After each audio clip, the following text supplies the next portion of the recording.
All right, ladies and gentlemen, we're going to call our meeting to order. Just a couple items of housekeeping. We need everyone that's here to sign in, and if you have questions, please write them on the form that's back here, and those will be responded to in writing over the next several days. The questions can be either directed for the Board of Health, they can be directed towards the Corps of Engineers. The Corps of Engineers may take a little longer to respond. I can't speak for them.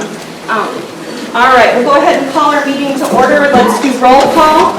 Christy Jackson, Board Chair. Rebecca Wilkerson, Board of Supervisor Liaison. Fran Hudson, Board of Health. Angie Ratloff, Board of Health. Larry Oliver, Board of Health. Matt Pitt, Environmental Health.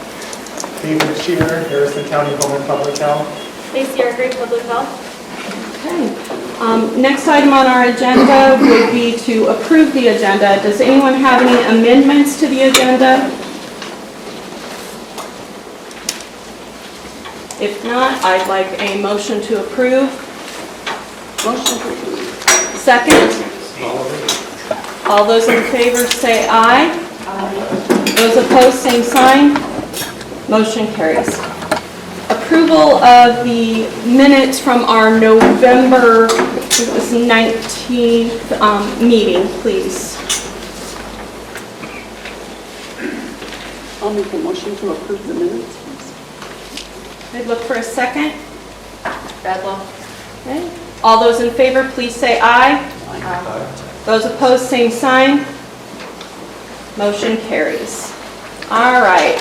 On to our board action items. The first item is we need to nominate our chair and our vice chair for the next year. So we will seek nominations for the chair.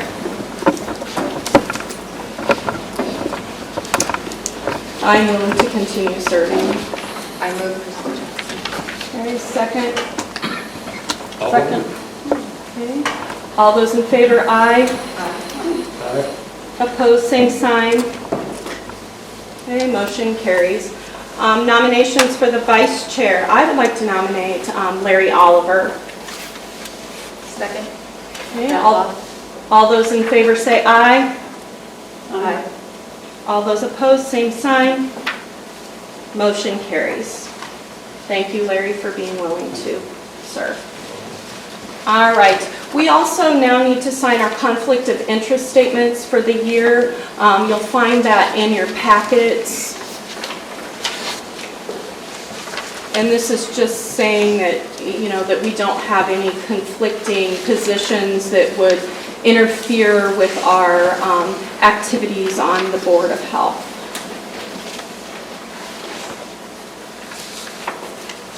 And once you get that signed, just turn it into Lacey at the end of the night. We also now need to look at our budget approvals for the fiscal year. I'll turn this over to Lacey and David to present. I have reviewed the financials already. I had a meeting with the Board of Supervisors yesterday, and they asked me to change some things, so I can just go down on the budget that I sent out and show you to tell you what I changed. It's in your packet too. It should be right behind the conflict of interest packet or pages. So the first thing is I reduced therapy services by $8,000 to 123 service. That's listed under deputy salaries, but that's actually therapy, OT, PT, and speech therapy. I believe that's an accurate reflection of where we are this year and what historically we spent. I think that would be okay. We I guess run a little bit over on our we call it holiday pay, but it's not called pay for nurses. So yes, but I up that a little bit. So that's been up $800. I was asked to split the office supplies into two different categories. So just our regular or general office supplies, I reduced that category by $9,200 and then added that to a new category, which is the Learning for Life supplies, which those are required spending for a grant that we have. Then if we go down, I forgot to hold this one, but to major maintenance and repairs, let's see, I reduced that from 10,000 to 7,500. That's about probably where we'll be this year. We've spent $5,000, a little over 5,000 on back doors and keypads, and we have some exterior repairs we need to make. So I think those would be under that, but that should be a fairly accurate reflection of what we've been spending. Then let's see, office equipment and furniture, we really haven't been spending much. We have a lot of new stuff, but I wanted to keep a little bit in there in case we needed to spend something. So that's been reduced by 1,500. Then lots of changes to the revenue. I was asked to kind of make this a little more accurate reflection of where we are for the year, and I guess where we've been historically. So I reduced the second line by $10,000. Our quarter two income, if I take that times 4, our quarter one was really slow, but I get 125. So I think that 118.5 is fairly accurate where we'll be. I upped the, let's see, physical health contract homemaker services. That's the one that says VA connection, Potawatomi County. I think the 11,800 is pretty accurate, so I increased that by 6,200. The grant one, physical health, the one that's listed at 52,000, that changed. They want me to separate out the Learning for Life grant again. But if you add those local public health services and the immunization grant, that's where the 52,000 comes from. And the 180,500 is our Learning for Life grant.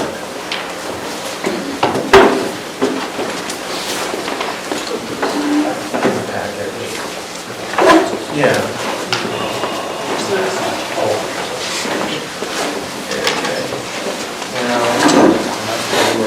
So that's been put on its own line item.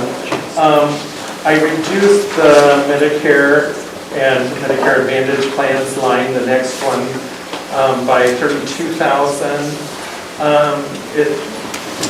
We're not quite on track to meet that this year, but historically we've been above that. So I think that number is fairly accurate or achievable. And then the homemakers private pay clients, the next one down on the 78,200, that number was reduced by 10,000. Then the next one that I did was I changed the private pay, that 5,000 number by reduced it by 1,900. I did want to mention, let's see, the last line item there is vaccine income from food clinics. I had inadvertently put 600 in there and it should be 6,000, but that's a fairly accurate reflection. So our overall expenses were decreased by 11,200 and our overall revenue was reduced by 40,000, which gives us an increase in our tax asking of 28,800. And I meet with the Board of Supervisors again on Tuesday, so I'm hoping that I did what they asked, but there may be changes that come in. Anyone have questions for David on the financials? If not, I'll need a motion to approve the financials as stated in our report. So this is approving the budget. Or the budget, yes, the budget. Okay, we've got a motion, I need a second. Second. Okay, all those in favor, please say aye. Aye. Those opposed, same sign. We got one that was opposed. Okay. All right, I also want the record to note that Lindsay Kaur and Dr. Aldis have joined us. So. Lindsay, get a packet? Yes. I have extra ones here. All right, Matt. Yeah, I present to the board supervisor as well. There's no change to my budget at this time.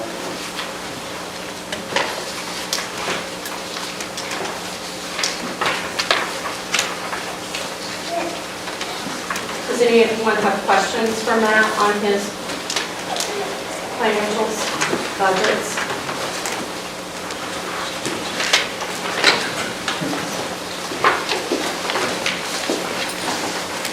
Okay, if there's no questions, I'd ask for a motion. All of them? Okay, got a motion, a second, please? Second. Second, all those in favor, please say aye. Aye. Okay, those opposed, same sign. Okay, budget, motion carries. Already reviewed this financials, so we can skip them to Board of Health Signature Authority. David needs to be No, granted I that, just so put an action item, this should have to sign. I just need to sign this. Is that all we need to do? The board needs to grant me that, so Right. it needs to be a vote. Okay. Motion and vote. So I have the form here, and I need to vote on whether we're going to grant David signatory authority for the Board of Health for this year. I would seek a motion. Motion. Second? All those in favor? Aye.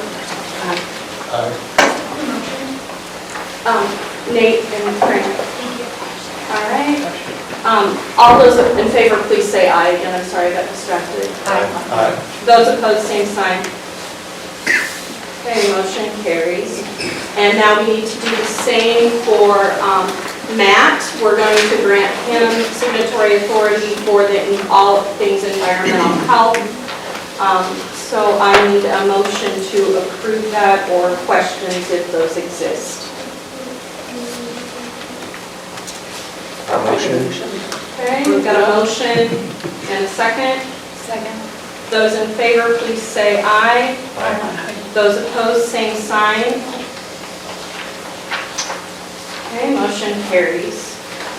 And our next item is going to be our vaccine statement, so I will turn this back to David, please. I was asked to have our office join in signing a vaccine statement. It's in your packet. I think the time has passed that they wanted it signed by, but our office could join in signing the other counties. I want to run it by the Board of Health first. We could develop our own vaccine statement. We can table it. I'll leave it up to you. This comes about because the CDC has changed or is changing their guidelines and has reduced the number of vaccines that they recommend. Most health professionals and the public health offices are recommending that we stick with the old schedule. It's my understanding that these vaccines are still available. They'll still be paid by your insurance.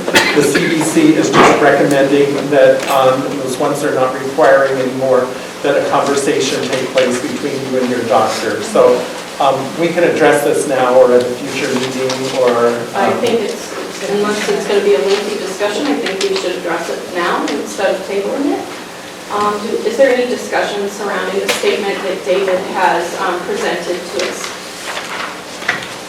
Well, I think we should go with the new CDC guidelines. My job is to kind of oversee public health or whatever, and I think it's much healthier for folks to have less vaccines rather than more. And also there's the concern about liability if we're given vaccines that aren't covered by the feds, and there's also, the insurance companies can be fickle on these sort of things too. So I don't think it's in the best interest of our county folks to go with something contrary to what's been recommended recently by the CDC with less vaccines. So that's my point of view. Any other thoughts? Yeah, in the past, the Board of Health has circulated advice from the CDC and HHS regarding taking vaccines. So why would we now be in disagreement with the CDC and HHS and unwilling to circulate the information regarding the changes to the recommendations in the childhood vaccines? I don't think the state has said we're unwilling to have that information. It's just about that we're going to discuss those things, that we recommend that they discuss things with their doctors. Really, what I think that statement says to me. Any other thoughts or comments? I respectfully disagree, just because of the manner in which the changes were made. I don't feel were done following science. That's just how I feel. The American Academy of Pediatrics would agree with you. So which science are we going with? We said before that we had to go with the CDC science. That's why we were doing what we did, that we were recommending the CDC science, but now we're not agreeing with the CDC science. My question is, what science are we following? I don't believe there was any science cited, any sources cited in the changes. So it, Incorrect data was cited, but no real data was cited. This is not based in science. So what? This is politics at its best. But this is what this says. Your statement says that the science behind the childhood vaccine schedule has not changed. Correct. So you are going with this. You are going with the science. But when it was run by a physician, not a lawyer. Yes. Right. Yes. So you wanted to take what the CDC said before, but now you don't want to go with When it was run by a physician and not a lawyer. So Point blank. Can that lawyer treat your strep throat when you get it? No. So why is he speaking about vaccines? Not even the simplest of tests can be completed by a lawyer when you're sick. Okay? So I need to know. no, that's not all. They, so these vaccines are safe and effective for everybody. No, it should be discussed on an individual basis with their healthcare provider, because everybody has every human is an individual. To me, what the statement says is that you should go back and communicate with your provider, and together you and your provider should make the decision about what's best for you. And I mean, I think that is asking people to get their information from the source that they trust, because I don't think any of us would go see someone we didn't trust. And is it also true that the more vaccines we give, the public health, my understanding is that VaxCare pays us to give vaccines? We are not currently doing childhood vaccines other than through the Vaccines for Children's program from the state of Iowa. So we don't get paid anything to do those. The state provides the vaccine to us for free, and we get $0 for administering it. At some point, we may be able to, with VaxCare, be able to do childhood vaccines, but we are not doing those right now. But on the other vaccines, we're paid. We're paid to administer vaccines to people who come to us and want them. That is true. Right. So if the recommendations are more, that you give more vaccines, then the old recommendations stands to make public health more money. so the vaccines that we are reimbursed for or get paid for, are they childhood vaccines or are they? No, they're flu vaccines, pneumonia vaccines, a random tetanus vaccine. So this statement just applies to childhood, right? Applies to all vaccines. I think that people should make the decision with their Oh, yeah, I provider. agree, but I meant just that this statement, says childhood. Childhood, yes. so it doesn't affect us then? What doesn't fit this? The statement Not changing financial. childhood vaccine. It does not, But it doesn't. The change in the schedule has no financial impact to our bottom line, so there's no motivation to make money off of giving children shots that they don't need. We make zero money off of that. In fact, if you want the truth, we probably lose money when you look at the staff time that is invested in administering vaccines to children, because it's not ever a quick in and out thing. It just helps us lose less money on vaccines, that's all it is. We don't have to purchase the vaccine anymore.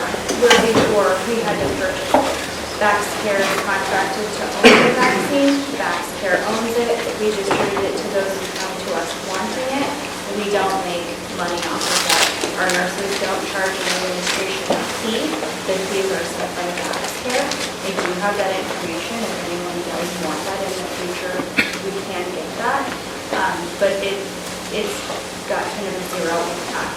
We're providing a service that we weren't able to provide in full that we discussed previously at board meetings. This was a good solution to not own the overhead, so it didn't cost anybody anything. It just saves us money as a county. It just saves us money as a county. Especially so we can administer vaccines, the appropriate vaccines to the patients that are homebound that we serve. That it's more difficult for them to get to you or to their provider's office to get them. So I got a question. We don't do any childhood vaccines as a public health in Michigan. We do the Vaccines for Children program where the state provides us the vaccines, but we are not paid to administer. Yes, but we don't do very many. That's correct. We are a provider of those vaccines. We are not a paid provider of those vaccines. We're contracted to the VFC, which is the Vaccines for Children's program through the state. And that's a state initiative. It's a public health office that we're required to go. So it definitely affects us. Just the statement affects us.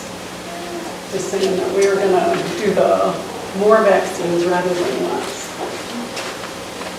It definitely affects the number that we're doing now. See, and I guess I'm not understanding it the same way, because I'm understanding it that the same vaccines that last year at this time were universal. Still, a physician wouldn't give a vaccine to a child if it would cause the child harm. So, really?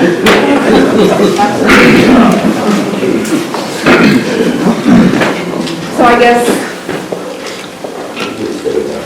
I would rather, as a parent, I would rather know what is the science, the good science on, what kinds. So I mean, What is It's considered scary. good science, though? Well, that's not what we're here to determine. We're just agreeing with the statement or not, and we're moving on. So are we agreeing or not? Do we want to vote on it? Do we need to vote, or do we have enough that want to table this and have a discussion at a later time? Public comment. My concern is the liability on the county. As the county supervisor, that's my concern. That if we don't go with, if we choose to go away from the federal vaccine recommendations as a county, is there going to be liability on us? Okay, are we going to vote on the statement, board members, or are we going to table this and have further discussion? I'd like a vote on whether we want to vote on it. we could vote, and if it doesn't pass, we will bring it up again, but I would like to have a little more research done on it, background on it, just to confirm where I stand. Okay. I'm leaning in the direction right now, but I don't feel comfortable enough to say that, yes, I think this is a great idea, or no, I don't think it's a great idea. Okay, so Larry, can I take that as a motion to table this? I would make a motion to table. I need a second for that. Second. All those in favor, say aye. Aye. Those opposed, same sign. Okay, moving on. I provided our department reports in writing. I did want to mention that we have a new clinical manager who's here, Amelia Miller, and she started January 5th. When I was back to our budget, our numbers for our Medicare have been down. I think now that we have a manager who's taking over some of those duties from the nurses, hopefully we'll be able to get our revenue up. And we're excited to have her. She comes with good experience and recommendation. Were there any questions on any of the reports I submitted? Questions? Any other questions for David?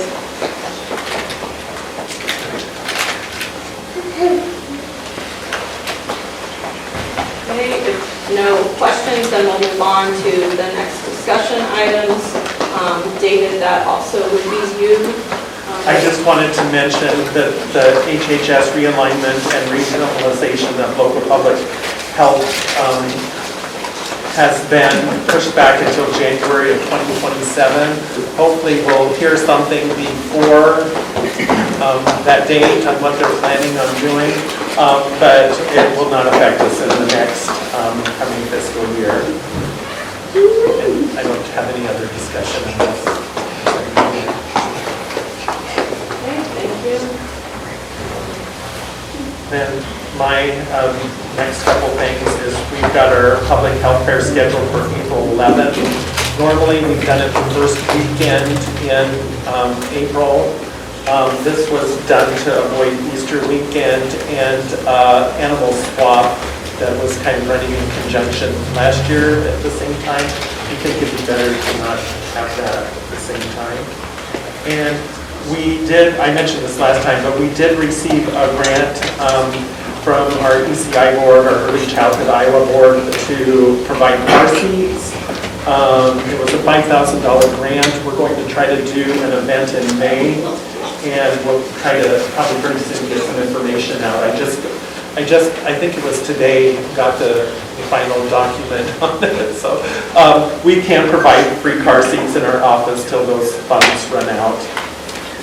Both Tabby and I are CPSTs, certified through state worldwide, and we're certified through Contamination. Her and I plan to use this as a recertification, so we're going to invite our instructors in so we can get recertified during this period. We both are in the research period again, so this car seat will be running in conjunction trying to get those accomplished so we can remain CPSTs for our next couple of years. Both of us have gone through all of our continuing education, our community outreach, and the car seats that will be provided will be on an appointment basis for those specific needs for the families that we serve. So I'm hoping we can serve at least, with that funding, like 15 to 20 full families to serve. So, Excellent for this. Is there outreach to potential families to access it? yep, so with that grant funding, that gives me an hour per car seat that I can do the outreach. So part of that's going to be that event planning, which I'm going to assume is going to be about 3 hours per child per seat, which is my time in the event planning. And then another hour researching the child's needs, the vehicle needs, the family needs, and putting all of that together. I do plan on putting it on social media. I'm going to attempt to put it in the newspaper, but that's really expensive. And then most of our community members are really good about letting me put on their bulletins on the sign in Missouri Valley, and I'm hoping to partner with Woodhouse. And Woodhouse is very generous usually when they do partner with things. So I get to buy food and I get to buy car seats and I get to bring up like a child event for this. And when I say I'm speaking of myself and Tabby able to do this. And then I will also be running the financial pieces in the background to make sure that everything is done according to those grant parameters that were set for me. So yes, short answer, there will be a significant amount of outreach. Most of it will probably be in conjunction with some of our Learning for Life families already in place, so we can serve those most at need. Excellent. We're at 6:30. Any other board members have any other comments that they want to share before we move on to letting the Army Corps of Engineers make their presentation about TCE for us? Any comments or concerns, questions? All right, I will turn the program over to Scott Sawyer, the project manager for the U.S. Army Corps of Engineers Omaha District. Thank you for coming, Scott. Start getting over on the lights. We're going to use this screen. It's going to be a This is presentation on education the for us. So is there any chance we can dim the lights to make sure we're on the right thing? Was he also a heroin addict?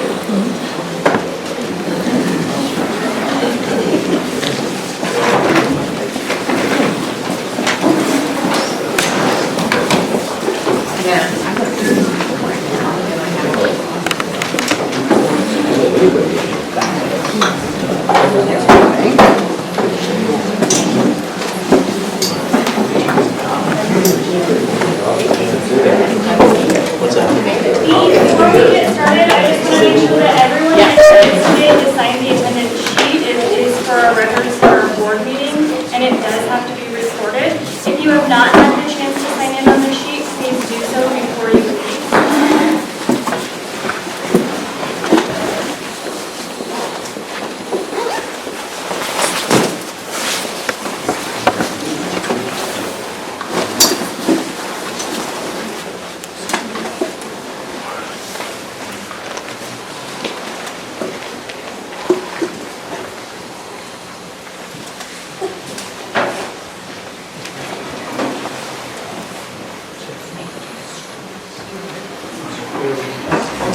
I guess that's big enough. All right, good evening, guys. My name is Scott Sawyer. If you've been to any of the public meetings over the last few years, I have been there, so you may have seen me before there.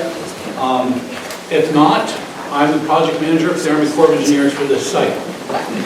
That does not mean I am the source of all information on this site. With us tonight, we have brought the technical team, and that includes chemists, risk assessors, geologists. There's a large group of people that it takes to make this work. And I'm just one of them. So unfortunately, I'm the one that has to go first. So you are familiar with this, and this is obviously to y'all. Over there, first we'll start with the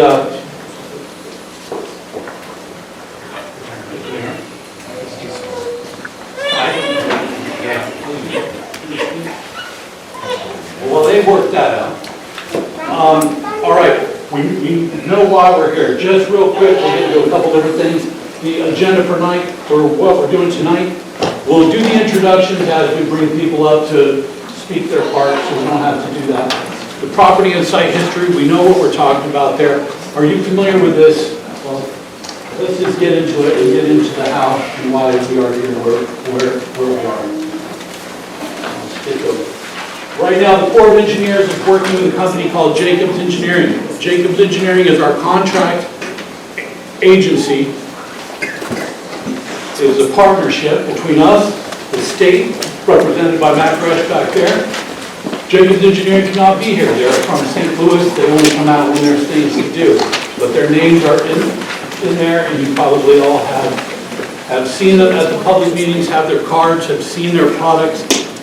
They are a good partner on this project and have done a really great job so far. Site history, we know this was a missile site. We know this was back during the Cold War.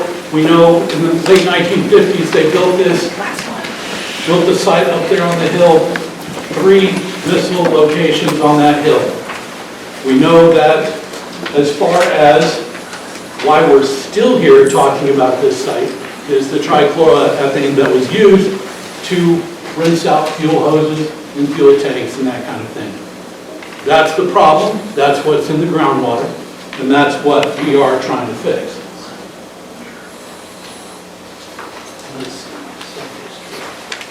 All right.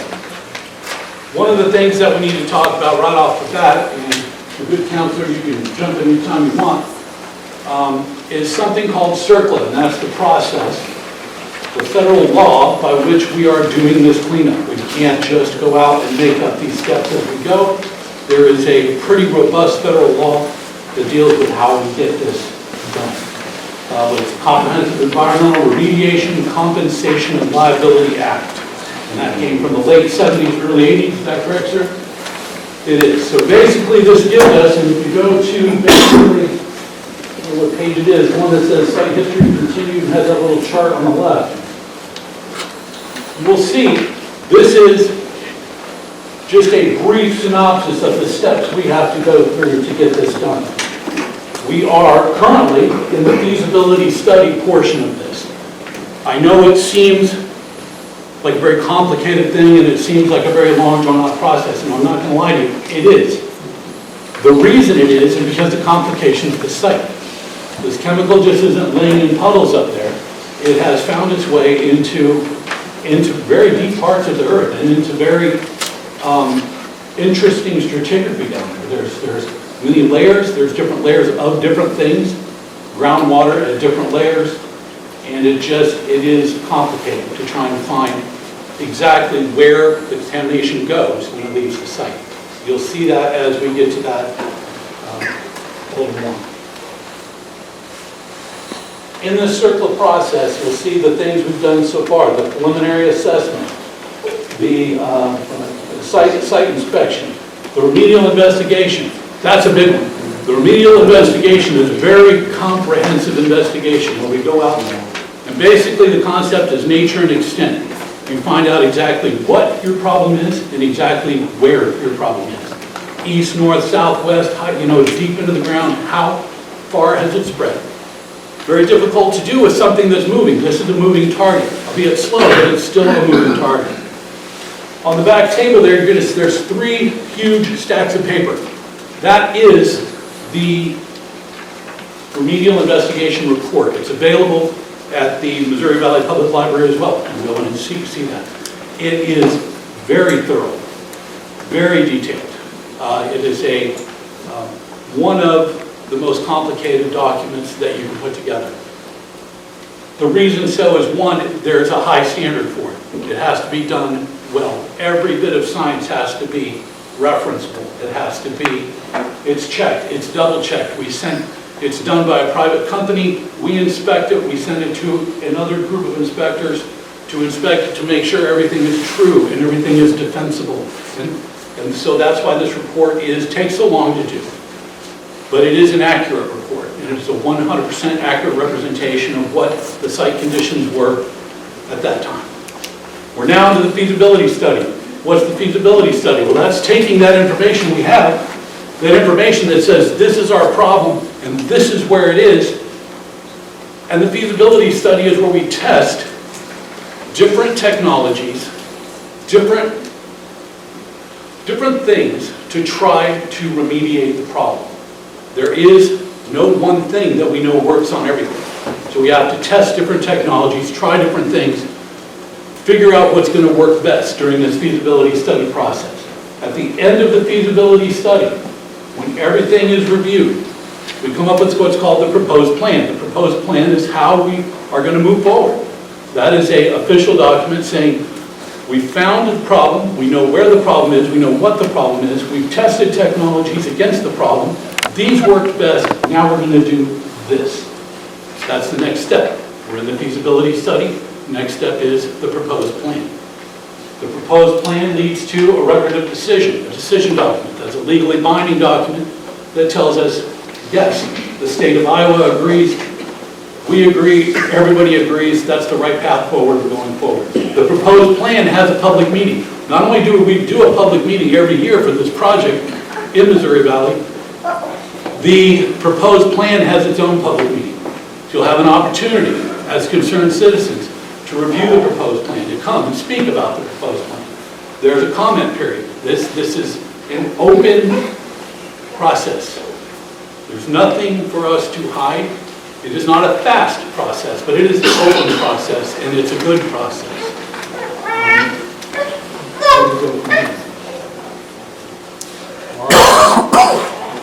We know this has been a problem for a long time. But what you have to remember is we did not know. The Army Corps of Engineers is not aware of the problem here until much later on. The problem happened, 1959, 1963, 64, somewhere in that time period. That's when this happened. We did not get a real clue of what was going on here, that there were problems until about 2012, I think it was. So we have a lot of things happening relative. There's been a long time between problem and investigation. And you can imagine, anything that happened 40 years before you try to solve it is not easy to do. This contaminant's had a big head start on us, and it's got the advantage of that 40-year head start.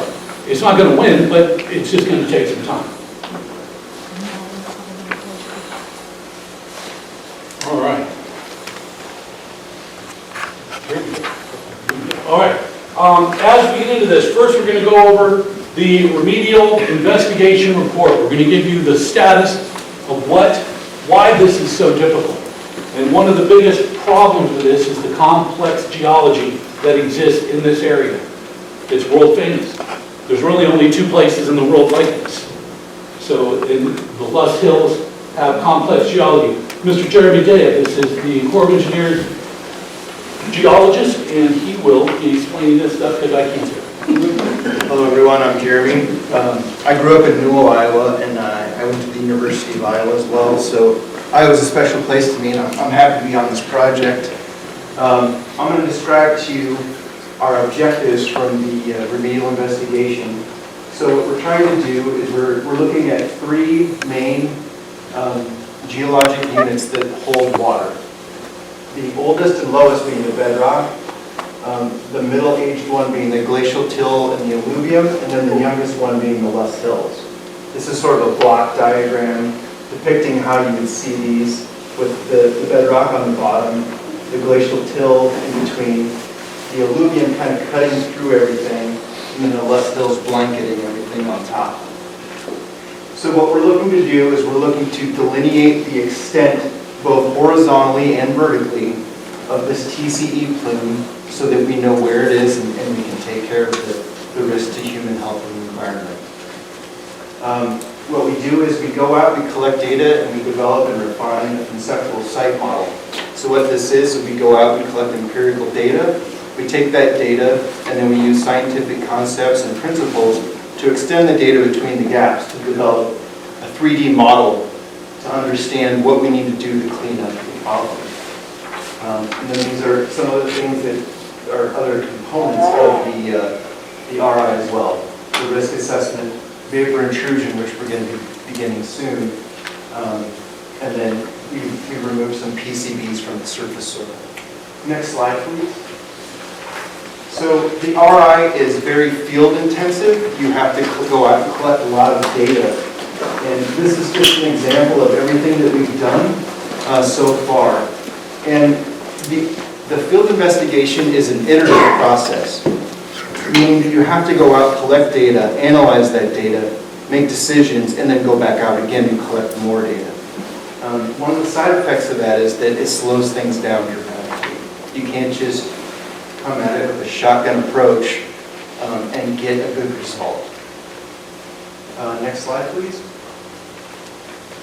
So this is part of our conceptual site model that was developed by our contractor, Jacobs. And I'll draw your attention to these geological deposits here. So at the bottom you have a shale, which is represented by this kind of greenish color in the cross section. What a cross section is, if you look at this map, aerial view, if you think of this as a sandwich, you're looking down on your piece of bread. And then if you cut through the sandwich, which in our case is from B to B prime, and you look inside the sandwich, that's what your cross section is. So this is B and this is B prime, which would be up in the hills, going down through the hills. So on top of the shale, then you have a sandstone formation. And we're not going to really worry about those right now. What we're going to describe, or what we're going to discuss are the fluvial and alluvial deposits, what technically is called a clay dimicton, which is the glacial till, and then the Peoria loess on top of that.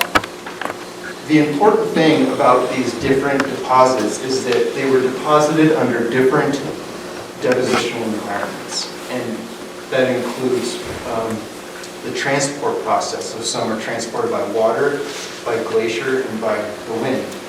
And because of that, they have very different physical properties, such as porosity, permeability, grain size. And that is what complicates our site. So you can see that it's not a simple layer cake like this, but there are complex interactions and And the different grain sizes cause the plume to leave the site and move through the area in different ways. The purple denotes where the TCE impact is. So again, this is along B2B prime. The vertical lines represent the wells that we've drilled along that line, and the little white rectangles represent the screened interval. That's where we're collecting the groundwater from. So you can see how complex the site is, and we're still trying to figure out how it's making its way from up in the hills down into the fluvial and alluvial deposits, and then running horizontally down into the floodplain. Okay, next slide. So far what we've done is we've been able to, this map here shows the site proper. All of the green circles are wells that we've collected samples from that are below the maximum contaminant levels for TCE. All of the ones that are in red, so this is going down into the floodplain. All of the ones that are red are hot, meaning that the TCE levels are above maximum contaminant levels. So what we're trying to do is both hem this in laterally and vertically so we know which wells need to be sampled and which residences need immediate help. Next slide, please. Okay, Scott, it's back to you. Thank you, Jim. All right. One of the other contaminants, and something that I've heard mentioned here, is the PCB, which is polychlorinated biphenyl. Is that correct? I have 2 for 2 tonight on that one. This was up in the original missile site area, the area that was fenced in. This was the result of electrical transformers that broke open and were damaged. That has been taken care of. If you hear anybody talk about this, yes, this was there. It is not now. The soil was removed under what's called a TICRA, or a time critical removal action. It was important that they acted quickly because it was contained in one area, and we could get it while it was in that one area. Scooped that up, got it out. The roadway, some of it's beneath the roadway, and it was agreed that that's pretty safe under there, that nothing's going to happen with that dirt. It's not going to proceed into the groundwater. It is stuck there. So until that road gets removed, there's not a problem. As far as I know, we have no intention of moving that road for any reason. All right, so next. All right, the findings, the human health risk assessment. This is what it comes down to, right? All of this stuff is so we can assess the dangers to human health. Again, this is an area which I'm ill-equipped to speak. Isaac Dalka is our risk assessor for this site. Hey, I'm Isaac Dalkey with the Army Corps. I'm a risk assessor on this project. So just wanted to cover, as part of the remedial investigation, part of that is performing a human health risk assessment. During that risk assessment, we found some exceedances of the EPA's acceptable risk thresholds for 2 different receptor groups, that being the current and future resident, and then the future construction worker. So current resident is obviously anybody that's living in that plume area now. Future resident would be any new construction sites that building new houses or anything like that. That would be considered future residents. And then for the future construction worker, obviously anybody that's doing construction within that plume area. So during this, we found a couple different exposure pathways through ingestion, dermal contact and inhalation exposures for a number of different contaminants of potential concern, which are listed here for shallow groundwater, and then for the fluvial deposits, which was Jeremy covered earlier. So based on the results of the preliminary, so as part of the feasibility study, we're also in the process of getting a vapor intrusion study off the ground here, because that cannot be, vapor intrusion is still an exposure pathway that can be a potential risk. So we're currently in the preliminary VI assessment for that. and we're looking into a more extensive BI study to come for that. And then as far as risk estimates for the soil, when we tested the soil, everything came back within the EPA's acceptable thresholds for the different receptors being cattle ranchers, beef consumers, and construction workers. All right.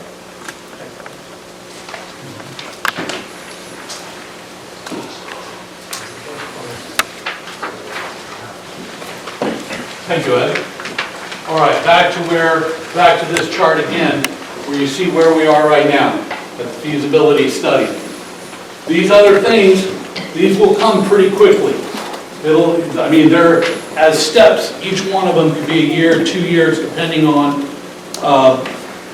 how easily some of these things go and whether we have all the information we need. I believe we have all the information we need. The vapor intrusion study that he mentioned is getting ready to begin. It will be about 6 to 8 months for that to complete.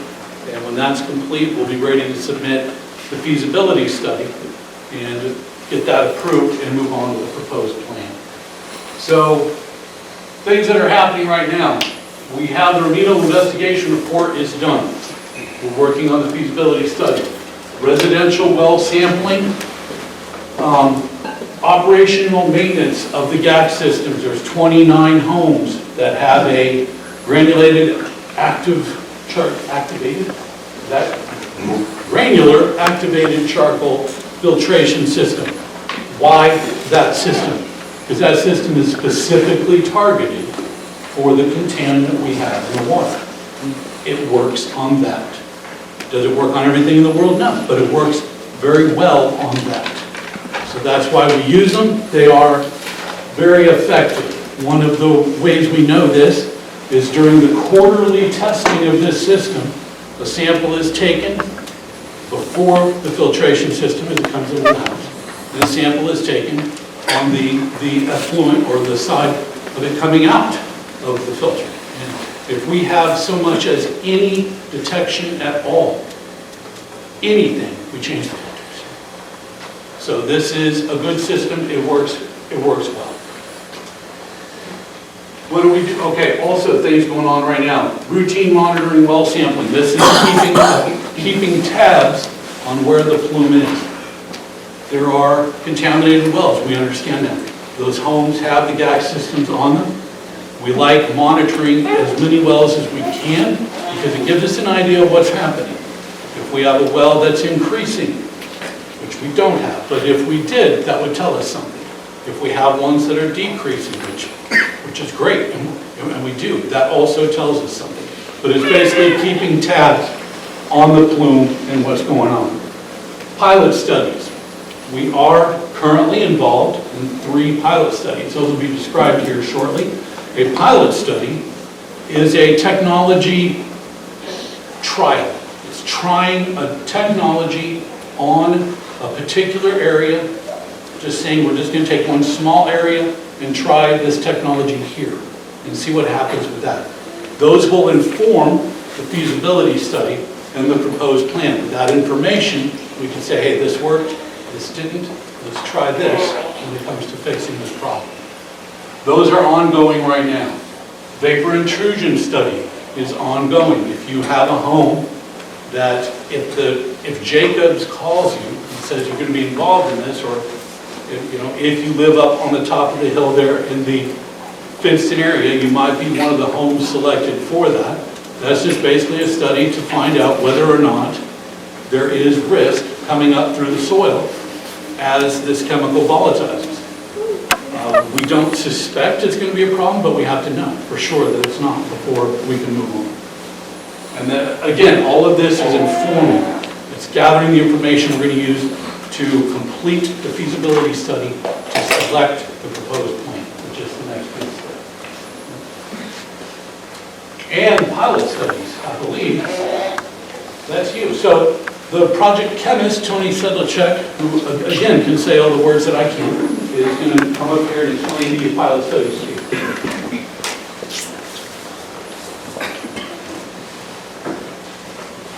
evening to everyone. My name is Tony Selichek, as Scott said, I'm the project counsel. So we ended up doing 3 different pilot studies. 2 of them were involved zero-valent iron, otherwise known as ZVI, which I'll use during my discussion. And the third one is a bioelectrochemical remediation, otherwise known as redox. Next slide, please. So the first one involved hydraulic fracturing of the geology, and this was completed in the shallow water burning zone, which is a lower permeable geology, which means when it's lower permeable, that means that the water has a harder time getting through. So in order to allow that ZVI to make contact with the contamination, hydraulic fracturing had to be done. So why did we choose ZVI? ZVI is a proven technology that's been used in several sites across the country with success. And Site 3 was a good candidate based on its geology and the fact that the groundwater is used as a drinking water source. The characteristics of ZVI, as you can see here, the benefits, it doesn't migrate down gradient and have any negative impact on water quality for drinking. And part of the other issue is, or not issue, but benefits of ZVI is it is a very slow reacting product. That means it's going to last a long time in that contaminated area and be effective in regards to how it functions. We talked about the low permeability and its ability to be effective.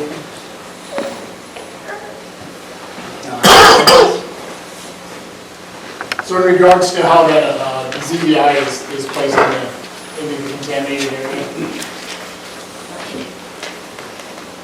I don't know how well you guys can see this, but how those fractures are generated is there's a hydraulic rod that's pushed into the ground, and on the end, once it's removed, on the end it creates a slice in the ground basically. Once that happens, they bring in a high pressure pump, force air in there to actually create that fracture. And then after that fracture is created, they bring in a slurry material of ZVI that's mixed with a product called guar gum. That guar gum is used to help transport that material into the fractured area. Because you can see in that picture, the raw material is a powder. And without adding that guar gum into that, make that slurry, that allows that material to be transported and make contact with the contamination to have that reaction to remove.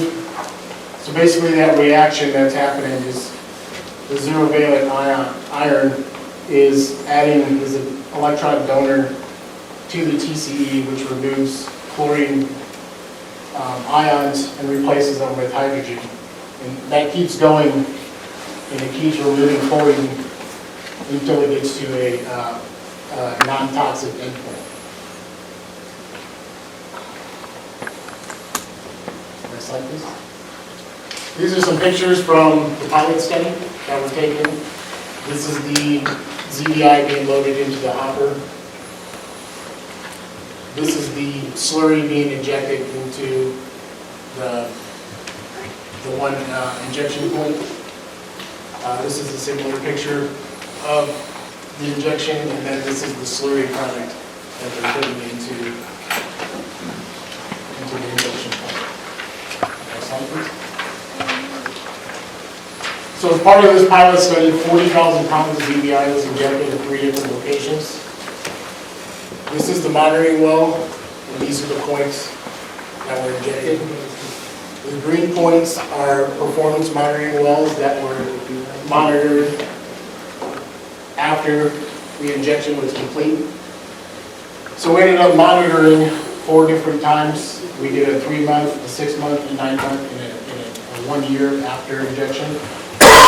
And before we completed any of this injection, there was a baseline sampling around done to determine where we were starting to determine the effectiveness of the ZBI. Next slide, please. So this is the results from the 3-month after injection. Which you can see, on this well, we went from 20,000 micrograms per liter all the way down to 470 micrograms per liter, which is a 93% reduction in TCD in that well. So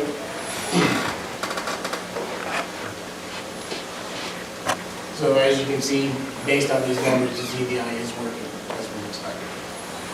Next slide, please. So the second pilot study was another use of ZBI, but this was done in the intermediate zone, which is the deep zone that Jeremy was describing earlier.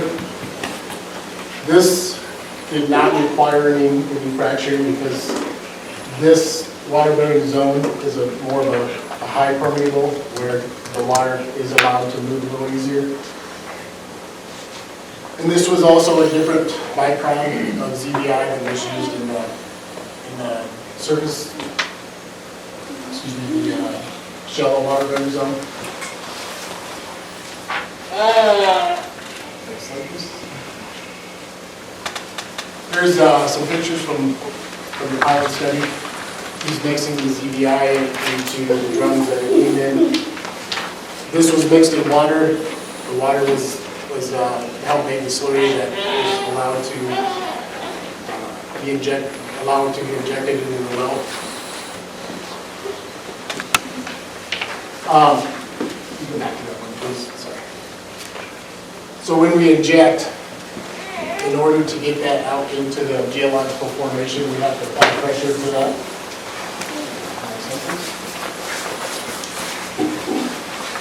So for this pilot study, which was done over here, this is the intermediate water-bearing zone area. Approximately 1,500 pounds of ZBI was injected with 2,400 gallons of water to make that slurry. And part of the reason why we do these pilot studies is to determine the effectiveness, but also identify any issues that may come up with this certain technology and how it's applied. As you can see, we did have some issues with this type of technology. And this does help us in the future when we have problems like this. And if this technology is effective, then it helps us to determine how to fix that problem. Next slide, please.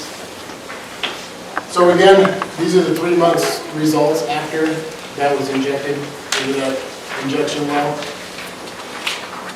We did have a reduction from 750 to basically non-detect, which is less than the detection limits that the lab can see. Here's the monitoring well. There's 3 injection wells that were installed. These red wells were the ZBI slurry was injected. These green ones, again, are the performance monitoring wells that are sampled in addition to the monitoring well to gauge the effectiveness of that ZBI slurry. And based on these results, this is also a technology that have fairly favorable results in reducing the toxicity and concentrations. Next slide, please. Okay, so the last one we did, this one was also completed in the shallow water-bearing zone. This technology is favorable in, again, that shallow water-bearing zone is a low permeable water-bearing zone. So this one, it's pretty interesting actually, because it's not one that is widely used. It has to be kind of the right fit based on the site. So this involves installing 2 wells on the east side of the contaminated well with installation of electrodes. And with those electrodes, you bring in a power source, which is just the same power every house is using. And those electrodes will induce a low voltage electric field, which one anode and one cathode are part of the electrodes. It's similar to the ZVI where the electrons from the cathode are the electron donors to the TCE that's in the contamination of the groundwater. And it's the same process where it accelerates the redox reactions to degrade the TCE. So the reason why this one was selected is it's cost effective and it is also does not affect the water quality in that shallow water bearing zone. So this will just be used for the shallow water? I'm sorry? This will be used only for the shallow water? This one is more effective in that type of zone, yeah. There's a lot of stuff where you try to figure out what's going on here. Yeah, this one's a little unique and there's a lot going on. It's kind of hard to describe the process, but it's similar to the ZVI in regards to how it's breaking down the TC. It's cathode in that electrical field is the electron donor that's basically removing the chlorine and replacing it with the hydrogen, so it keeps doing that. It's adding that electric field in a matter that it's accelerating those reactions.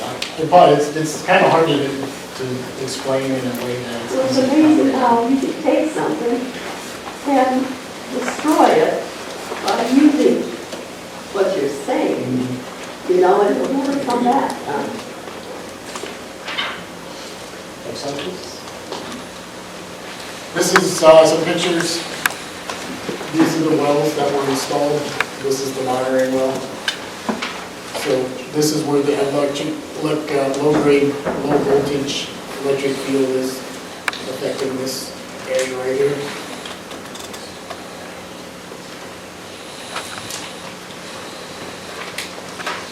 Here's the monitoring well. This is where the electrodes are placed, so it's surrounding. This is the area where the electric field will be. And these are the wells that we installed to monitor the contamination, to evaluate that pilot study. These are the voltages, 15 to 50, so it's, you can see it's very low voltage, actually only 1.6. And periodically, the current flow has to be switched just based on precipitation and buildup on the electrodes to make sure they're still effective.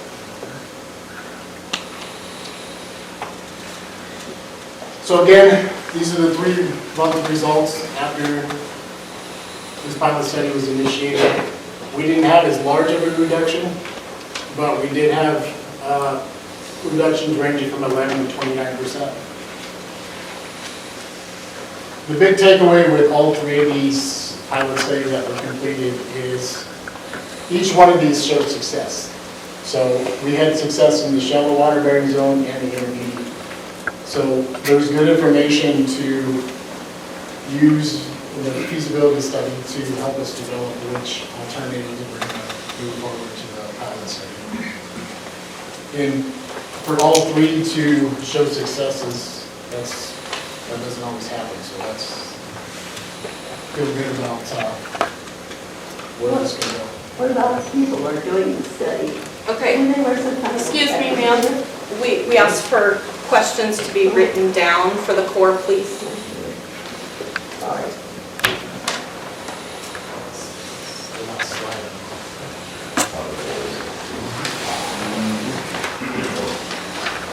All right, thank you, Tony.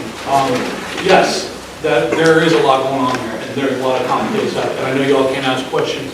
So I'll just say one thing that I saw that could possibly be confusing. You see a lot of chemical names up there. All right, TCE is the primary contaminant. It is the contaminant. But the other things you're seeing, the 1,2-cis DCE, 1,2-trans DCE, and vinyl chloride and other things, those are what they call breakdown products. Those will show up in the sampling, but what those are is they're components of the TCE. And when the processes they're talking about, where you're breaking this apart, you're snapping parts off of it, you're making it into other things. Now, those aren't always safe, but they eventually, the process, you break it down far enough, it becomes nothing. It becomes what's in the dirt anyway. So that's all those other chemical contaminants you see on there are not something extra or additional. They're a part of the TCE, and it becomes those things on its way out. So where are we? Again, we've been talking about this. These pilot studies, they inform this feasibility study. If you've ever seen how they build like a brand new airliner, they make a little model, then they get a bigger one, put it in a wind tunnel, and then eventually they build it and they're flying it. We're in the model in a wind tunnel phase right now, right? We're trying these technologies on selected areas. The outcomes will drive what we put into this feasibility study, what we think is going to work. We are to develop remedial action objectives. Those are basically what are you trying to do? What is the outcome we want to have? How do we plan on getting there? Identifying applicable technologies and develop remedial alternatives. That is what this is about. Identifying the technologies through these tests and developing alternatives and saying we can do this, or we can do this, or we can do this, and it's going to come up to, between us, the state, and the public, how we move forward on this. Evaluating the remedial alternatives based on circular criteria. That's a big deal. That's that law that I'm talking about. The first thing, overall protection of human health and the environment. That's what it's about. Isaac talked about the human health risk assessment. That is the first and foremost, most important thing that we deal with. Compliance with applicable, relevant, and appropriate requirements. Those are laws, local and state laws, that when it comes time to enact the proposed plan, that we try to comply with as many things as we can without harming the project. Long-term effectiveness and permanence. That's important. We want something that's going to be effective long-term. Why does it take a long time to get there? It does. It feels like it takes forever to get there. It doesn't take forever, but I get it from your perspective when you're to your town. It seems like it's taken a long time. But we also don't want to spend $50 million and have something not work, or have something fail. Because it's your water, but it's also your tax money. So we want something that's going to work the way we want it, and work forever. Not be something where we're constantly having to come back. Reduction of toxicity, how bad the chemical is, the mobility, how fast it can go somewhere, where it can go, or its volume, and that's just cutting it down, having less of it. Short-term effectiveness is important too. We don't want to wait 20 years to see any effect from what we're doing. Implementability, how easy is it to do, and that's tied to cost. Obviously, if somebody says, well, you can clean the area up, but it's $7 trillion. I don't know that we're going to get that money. So we have to make sure that we're trying to balance all these things to come up with the right answer. Seek state and community input. Absolutely. The proposed plan, the feasibility study, the gentleman in the back there from the Iowa Department of Natural Resources, they are a part of this. They are a partner in this, and they review every report. Everything we do goes through them too. So they are protecting you as well. And document the selected remedy in the proposed plan. That should be happening in 2027, and the record of decision hopefully in 2028. The record of decision is that legally binding document that says this is what we decided on, this is what we're going to do, now let's do it. Next.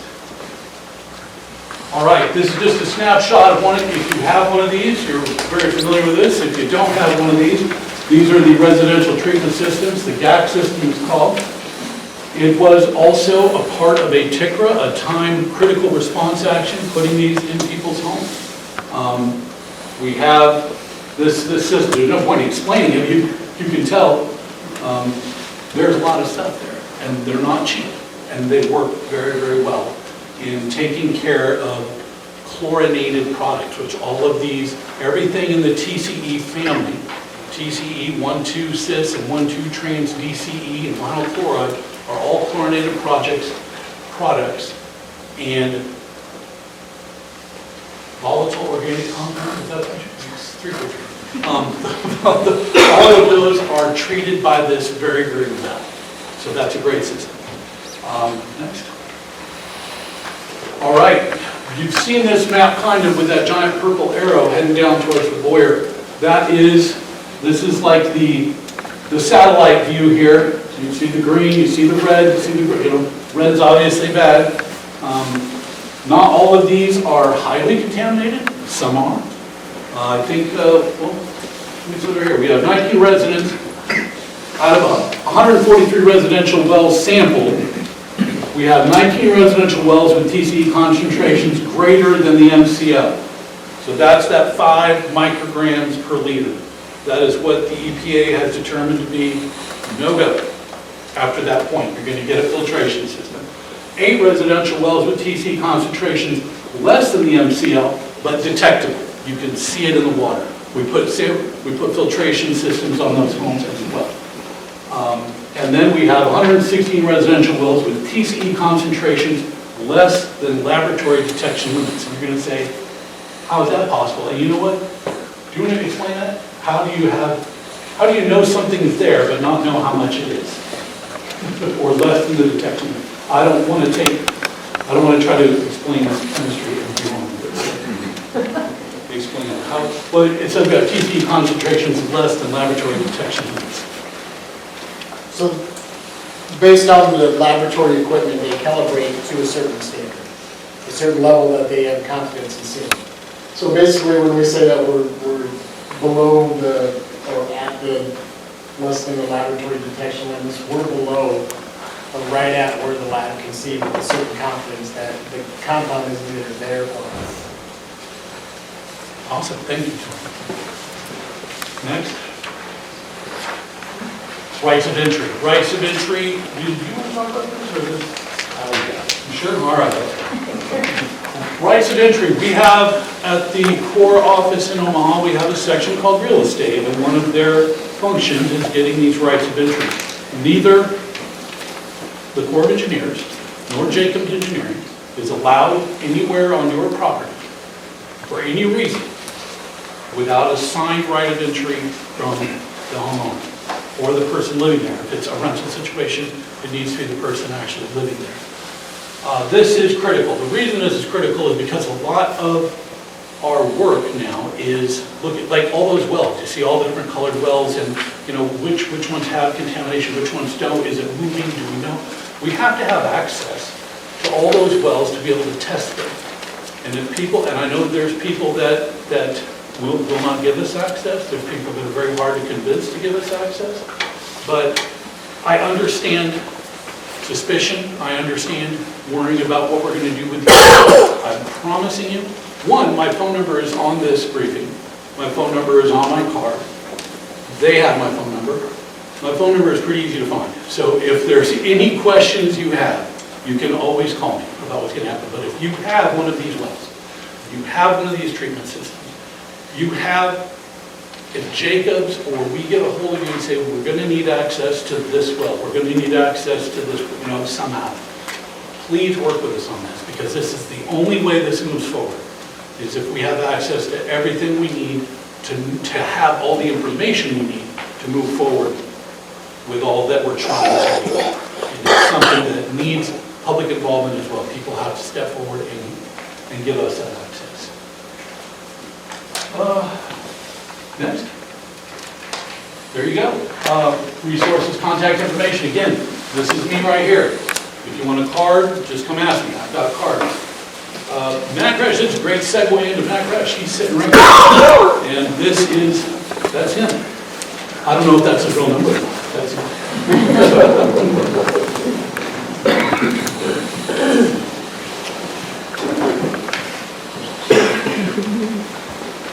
Hi, my name is Matthew Gresh. Work for the Iowa Department of Natural Resources, and I wanted to come tonight just to give everybody a little overview of what the DNR's role in this is. Since I'm a state employee instead of a federal employee, I feel a little bit sort of closer to the citizens of Iowa. So, in any case, work for the DNR. I am a registered professional geologist, and I work in the Contaminated Sites section in the Land Quality Bureau. And in terms of how I work with the Army Corps, I'm sort of a liaison between the citizens of Iowa and the federal government who's responsible for the cleanup. My main role is to make sure that citizens of Iowa are protected and that they're getting what they're paying for in terms of the cleanup. So what I often do is serve as sort of a helpful resource when you people have questions. And then I also serve as sort of a checks and balances on their work to make sure that we agree with what they do. And then I help them with some technical things since I'm a geologist who's familiar with the local area and your unique geology. So I just had a few bullet points that I wanted to talk about. I know there's been a number of things that are unclear or a little bit opaque lately in the community. I've had a lot of phone calls, so I just wanted to clarify a few things, really. I've been working on this site about 10 years or so. Previous project manager has retired, and I worked with him on it for quite a while and took it over about 5 years ago. So really, my main role on this site is often related to well permitting. And the DNR, as you may or may not know, has primacy over all public well permitting. So anytime anybody drills a well for public use, that goes through DNR all the time. Anytime somebody needs to drill a new well for private use, so a homeowner's well or animal feeding operation or something like that that's a private well, those are permitted through the county. And DNR has ceded all of the county's private well permitting authority through a particular legal agreement called the 2080. And it's signed by both parties, DNR and the county. And what it does, it benefits the county in that it gives the county authority over their own well permitting. Many times the local people have a better understanding of what they need than somebody in Des Moines does. And it works well almost all of the time. The DNR provides technical support in the event that the county needs or wants it. If the well is near contamination, if it's a particularly difficult engineering job, if there's a sensitive population, whatever it might be, if they need technical support, they come back to us at DNR for the well permitting. So I work with the water supply engineers. I help with the contamination aspect. They help with the engineering aspect. We come together on an agreement. So I know there's been a lot of concern lately about how do we get wells permitted near this site. And honestly, I think I've probably spent more time on well permitting near this site than any other single thing I've worked on the last couple of years because there has been a lot of interest in it. So I guess I just wanted to clarify that ultimately Harrison County is the signatory, is in charge of their own well permitting. They can ask for our guidance, they don't have to accept it. So that's kind of the long and the short of the story on well permitting near the site. And then I also wanted to speak a little bit to, I know Scott talked some about TCE. One thing that I've noticed when I've talked to people on the phone, on email, whatever it might be, there's always this little bit of uncertainty of, okay, they tell me there's something in my water, but I can't taste it, and I can't smell it, and I can't see it, and they're talking in parts per billion. So like a drop in an Olympic-sized swimming pool, how can that possibly hurt me if I can't hear it? You know, I can't see it, I can't smell it. And I just wanted to make sure that everybody's aware that it is a very important thing, and that it is, in fact, a very dangerous chemical to be ingesting. And it's a little bit different than some of the chemicals we work with in that sometimes you have to drink the chemical to have it become, have it end up in your system. With TCE, you can inhale vapor, it can get on your skin, you can ingest it. Basically, all of the methods by which you might ingest something, TCE will get in your body, and it's a really nasty chemical. It's one of the worst we work with. So wanted to make sure that I'm not trying to scare anybody, I promise that. I just want to make sure that everybody's aware that this isn't one of those chemicals that you want to sort of mess with. Like, this is one that you really want to abide by. And it affects everybody. Some of these only affect young people, some affect older people. TCE affects everybody in different ways, but it is very important to be aware that that it is a chemical of concern for you. And that kind of ends up on my final point. I work for the state in this capacity because I really love the state of Iowa and I love its people.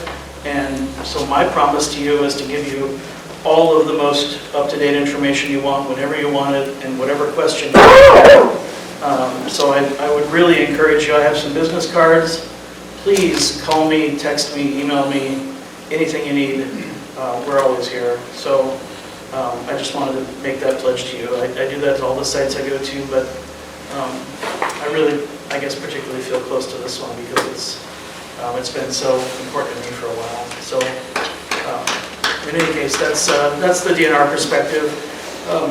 We're a little different than the Army Corps in how we handle this site because the contamination was from a federal facility and is regulated by the federal government, and the federal government's responsible for it. So the DNR actually has, I would say, much less regulatory authority over this site than we normally have because the county has well permitting authority and the Army Corps has authority over the contamination. So really, I'm here as a resource for information and to make sure you people get what you need. So anyway, that's why I'm here. So I guess with that, I'll hand it back to Scott. Thank you very much. Okay, on that note, just there's a few people who you started sitting up here who you didn't hear anything from. Mike McEwen and Ryan Leach are the program managers for the FUDS program. So this whole program that pays for these sites and does for all this, that's what they do for June. Bill's my direct supervisor. So if they're, if you want to yell, give me 5 stars, that'll help, right? Because my boss is The board members are going to ask questions. Yes. They wanted a short break before that, so. Oh, okay. You can have a few minutes break. No big deal. So a lot of coffee went down getting these. We'll be right here.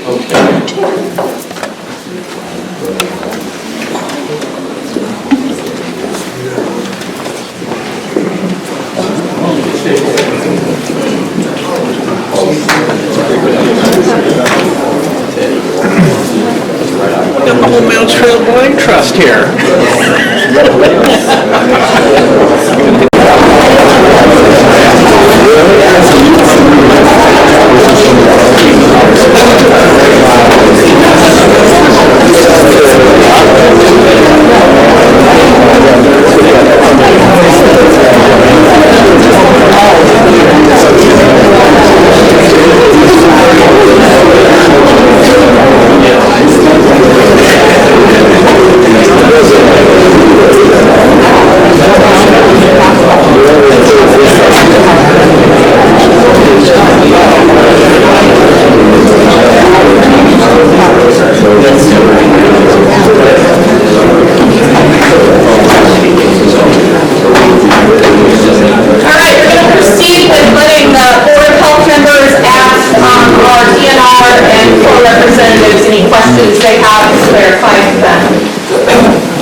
Decreasing, but have you noticed any decreasing throughout the, from 2012 on when we did the testing?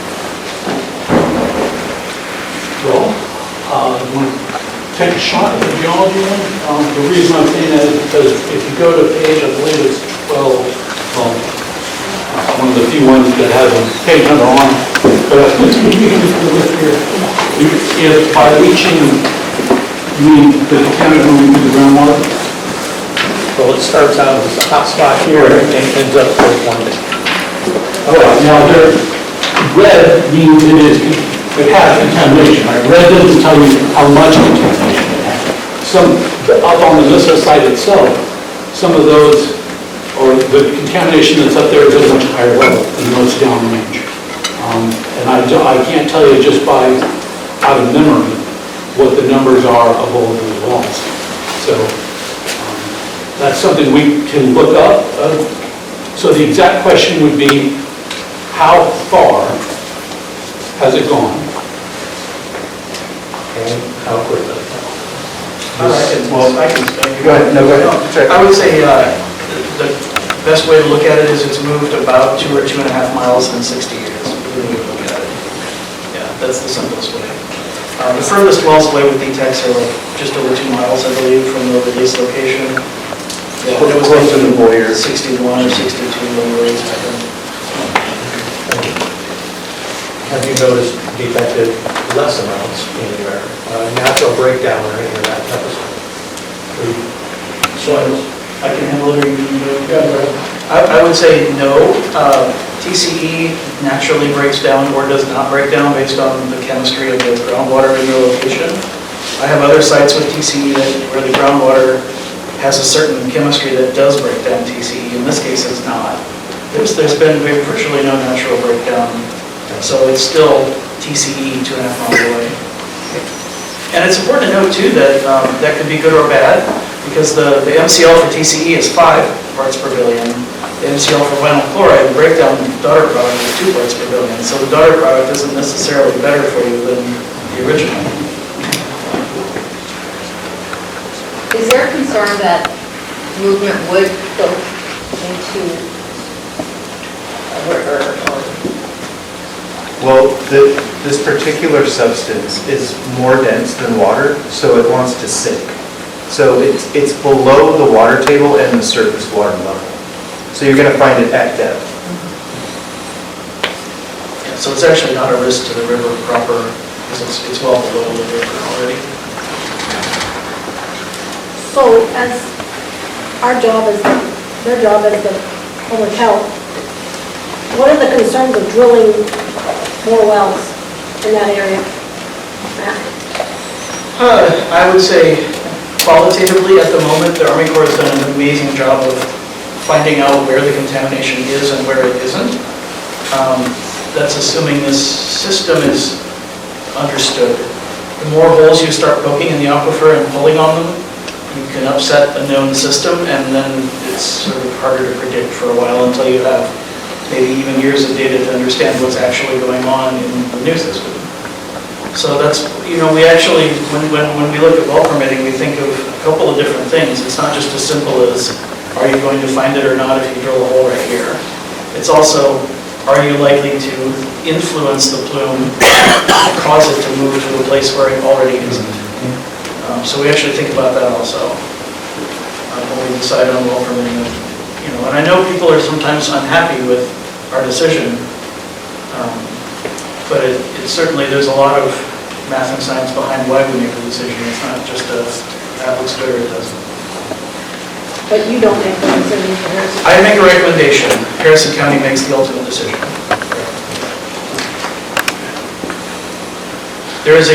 I would say there is a very small number of actual parcels on the old missile base proper in the Cottonwood Hills subdivision that DNR has a sort of moratorium on drilling. Outside of the Cottonwood Hills, there is no moratorium. There's a decision on a per well basis. What about the systems, the filtration systems? Yeah, I would leave anything with filtration up to Army Corps. That's their ballgame. What would your question be on that? You don't put filtrations on, you only do them on existing wells. If someone chooses to drill a well near the contaminated area, you guys don't give filtration systems anymore, correct? That is going to be on a case-by-case basis. We have a lawyer here who can best answer that before you. Obviously, we were kind of like to meet. It's nice to meet you all. So, that's an incredibly difficult question. I'm not gonna lie. Yeah. Most questions related to CERCLA, difficult. Most questions related to floods policy, not always as difficult. Normally, when we're talking about a novel well in an area where a landowner has knowledge of the existing contamination and dangers that might cause, you might imagine that our leadership in DC, because they're the ones that are managing the books, and they say, look, we need to direct our funds towards landowners that qualify as landowners under CERCLA.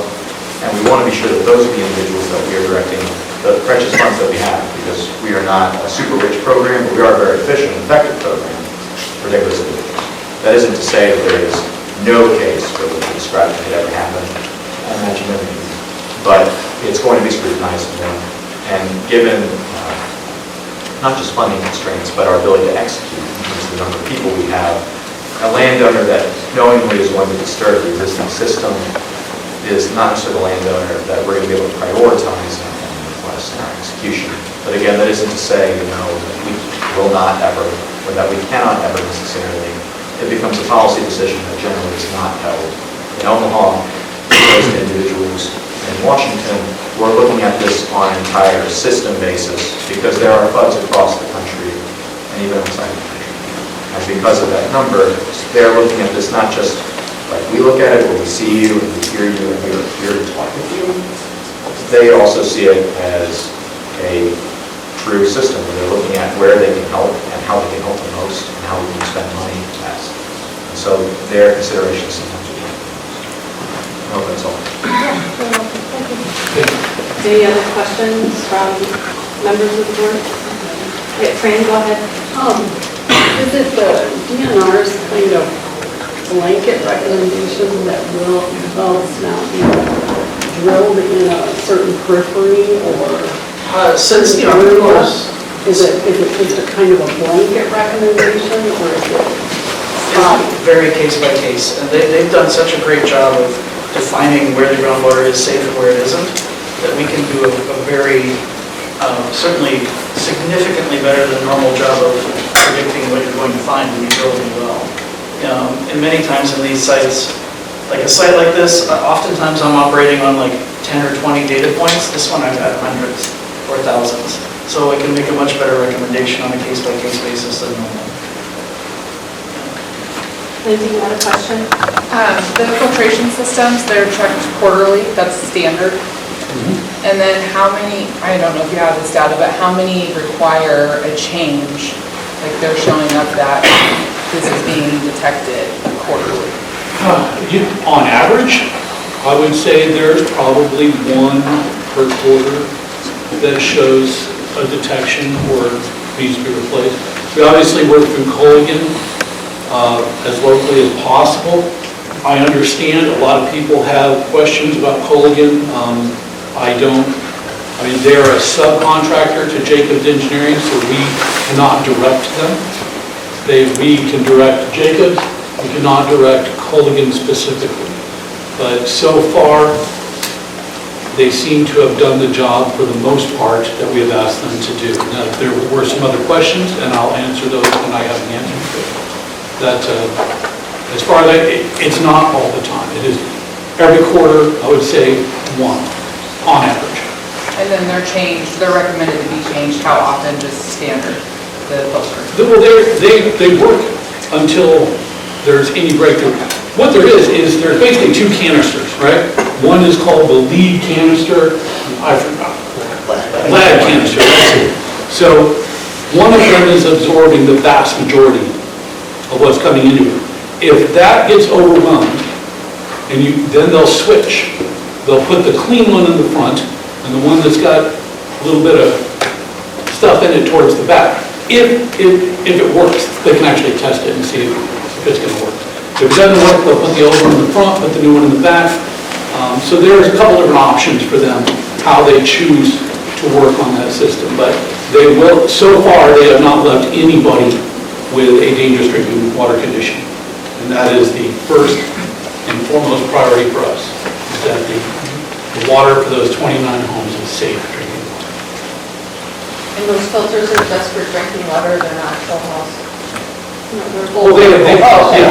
I thought they were, you said drinking water. Oh, yes, safe in-house. Okay.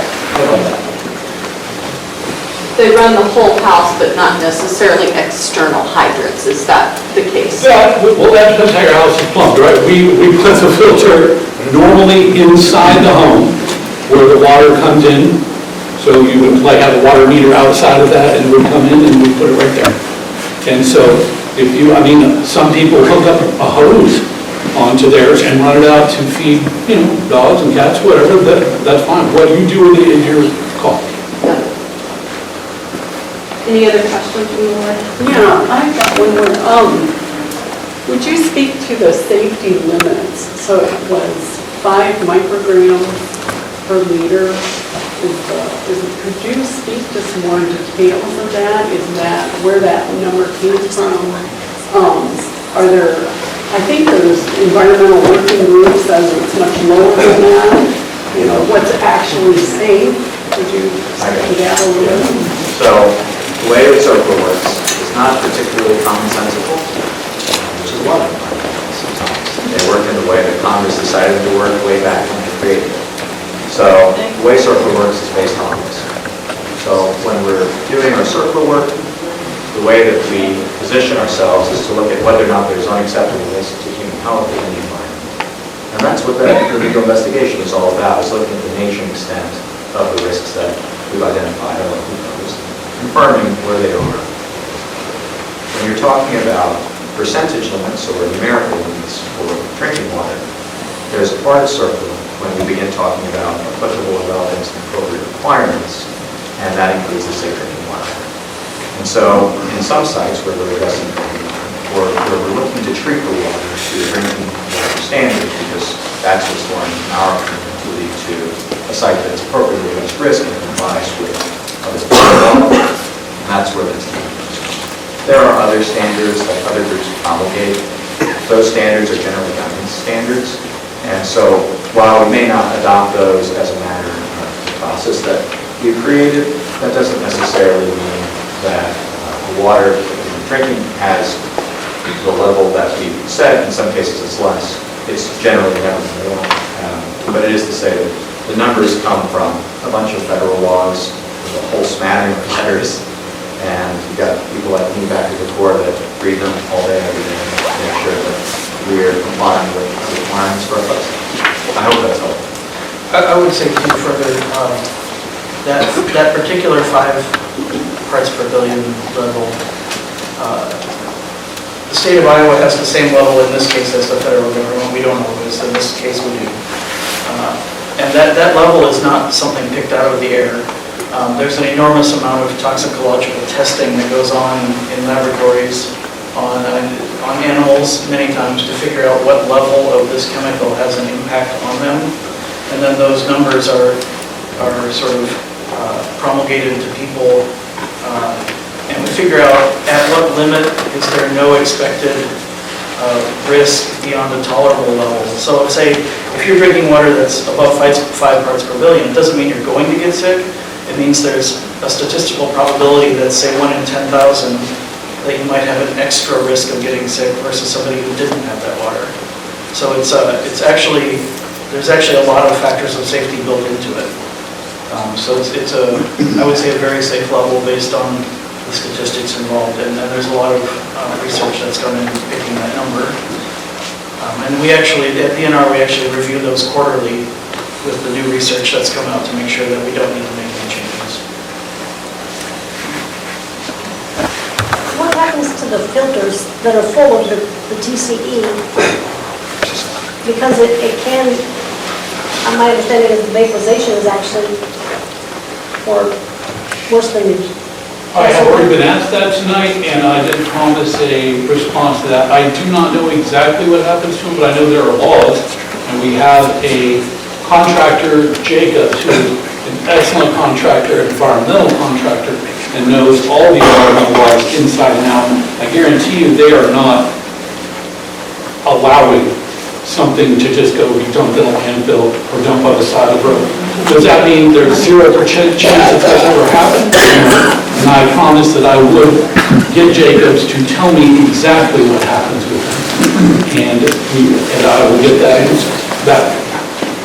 I can also, so I have many cats. I'm also a procurement attorney, so I basically put in acquisitions from the federal government. I sleep on the weekends. In all of our contracts, we include clause for the contractor that we're working with Jacobs. It explains that when it comes to the hazardous waste that come off sites, because when you treat hazardous waste, you're going to have to get hazardous waste that's going to burn again, unfortunately. We include requirements that they ensure that they dispose of hazardous waste in appropriately subtitled landfills. I'm not going to go into RCRA if you don't want me to. It's another four-letter acronym. It's but the long story short is the subcontractor is complying with that requirement. Normally we talk with the contractor about that. We include this requirement of contracts both for our protection, for your protection, and the contractor's protection. And sometimes there are errors and omissions between subcontractors and contractors. But what I can say is I spend many sleepless nights making sure that we have that clause on contracts for this particular purpose. Since two people have asked that, I will ensure that you get the answers. Directly from these Jake's, so I'll get it from their lips. Thank you. Any other questions from the board? If that, when you put the ZVI in the ground, does that stay there? It does. And how, That's one of the reasons why it's a good fit for the site, because it does stay, it doesn't migrate down gradient with the groundwater as it travels through that site. So that's one of the big pluses for using the ZVI. and it's not harmful? Correct. It's basically iron ore or recycled iron that they add 2 electrons to get it from its normal standard stable state of Fe2+ or iron 2+ down to 0, which makes it very reactive, and that's part of why it's so effective. It wants to get rid of the electrons as the electron donor to get back to that stable 2+ state.